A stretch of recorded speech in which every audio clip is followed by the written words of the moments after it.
Things we did in the 90s that kids today will never experience. Let's go. If we wanted to watch a film at home, there was no Netflix, there was no internet, so we had to go to shops like this. Either a Blockbuster or a non-branded like tape place. Go pick out your favourite film to watch that night. And if the movie was like longer than like 2.5 hours long, you'd get 2 tapes like this.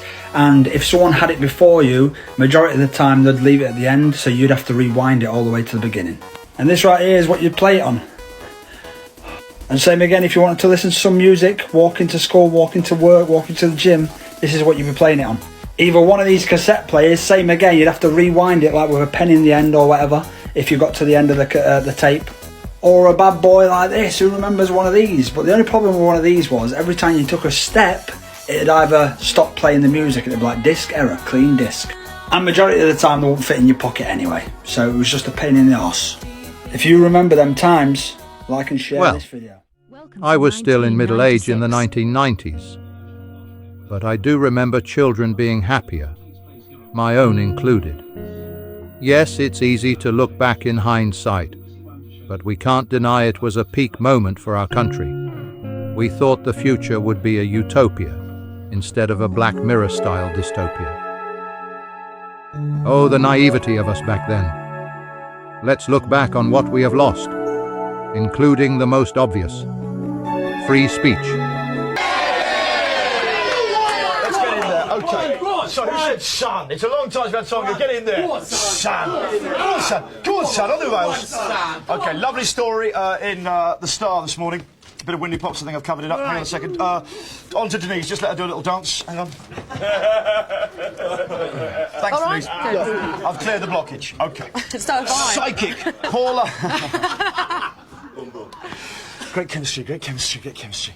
Okay, here we go. Psychic Paula Hosford unsuccessfully sued a DIY store in Austin, Texas, claiming she lost her powers after a plank of wood fell on her head.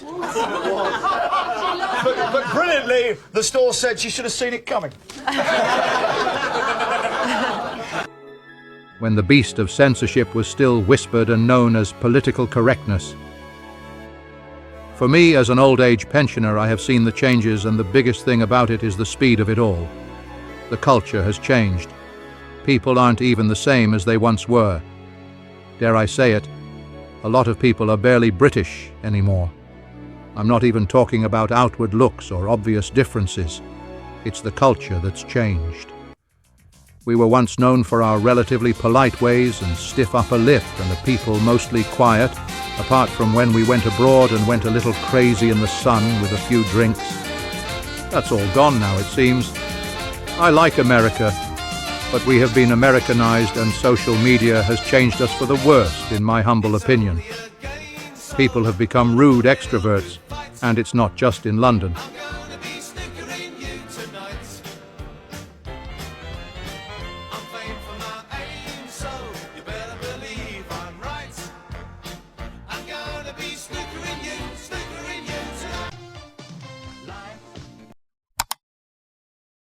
It's the name of the game, and I wanna play the game with you. Life can be terribly tame if you don't play the game with two. And I wanna play the game with you.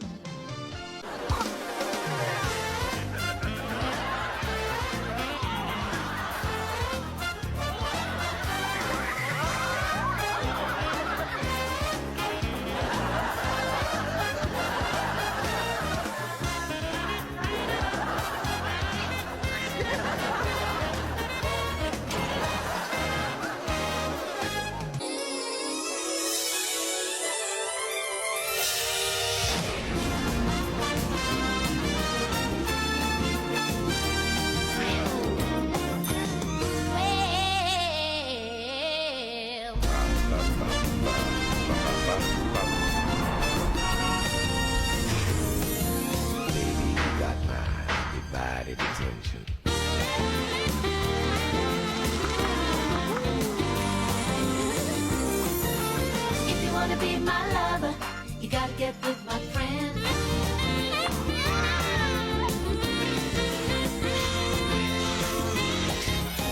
I remember when rock was young.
What do you think the state of the UK is now?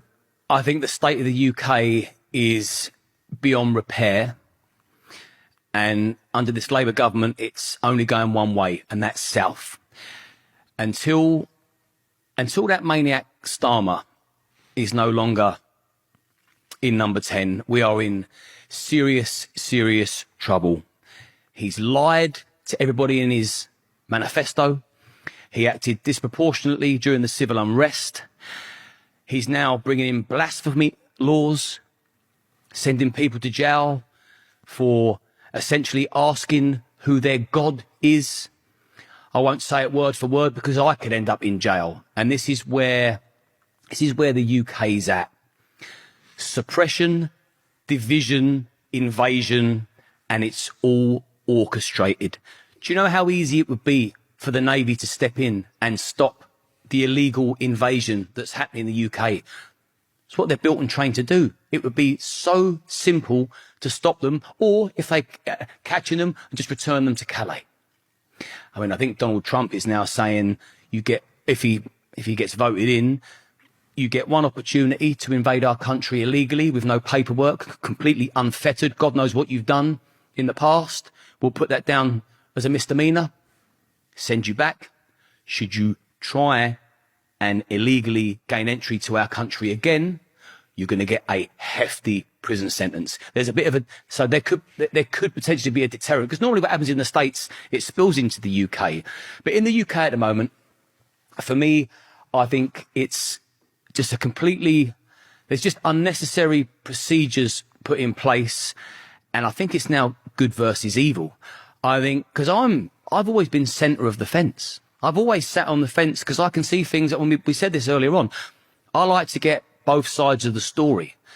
But I speak to enough people. I see enough things to know right from wrong and good from bad, and which direction my moral compass is in. And, you know, the biggest bone of contention at the moment is illegal migration. And everybody that comes on my podcast, without fail, they're not on there to talk about politics in the country, but they can't help it at the moment. Every single guest I've had on in the last 100 days since Labour come into government, every single one of them has got something to say about the state of the UK. And to see our veterans, our heroes, our people that were sent as cannon fodder into other countries to fight wars, and who knows what the fuck for. None of us really know. Hey guys, I'm making my way to Britain to try the fish and chips and get the universal credit. Also, I will try to claim disability allowance. Our show before Christmas, we break up. You love that, didn't you, Rosie? You well-bred, lovely. Oh, look at the breeding of her. Creamy skin and thick hair and outdoor sport and custard with everything. Custard and sponge after every meal. And a hymn and a prayer before bed. Lovely. Okay, here's what's still to come on this morning's show. Can I just say? What? Barry, 20 years in the Met. Hey! 20 years! Man and boy. Barry, you spent 20 years in the Metropolitan Police. Is this a special time of year for you? Yes, there's more people. 20 years in the Met. Lovely. Cuff me, Barry. Anyway, cuff Santa me. Stocking, ladies and gentlemen, that's coming up at 8:45. Richard Bacon's in the Highlands getting the lowdown on the Madonna wedding.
You stole our hearts, you stole the scene.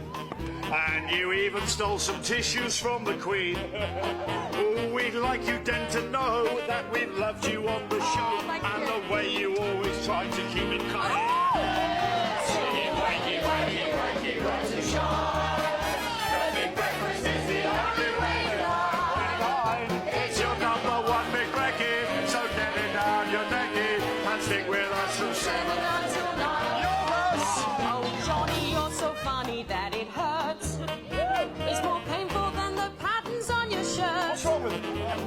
I'll miss your muttons and your papers and your crazy bulldog papers, but most of all I'll miss a lovely on-screen flirt. There you go, my rant is over.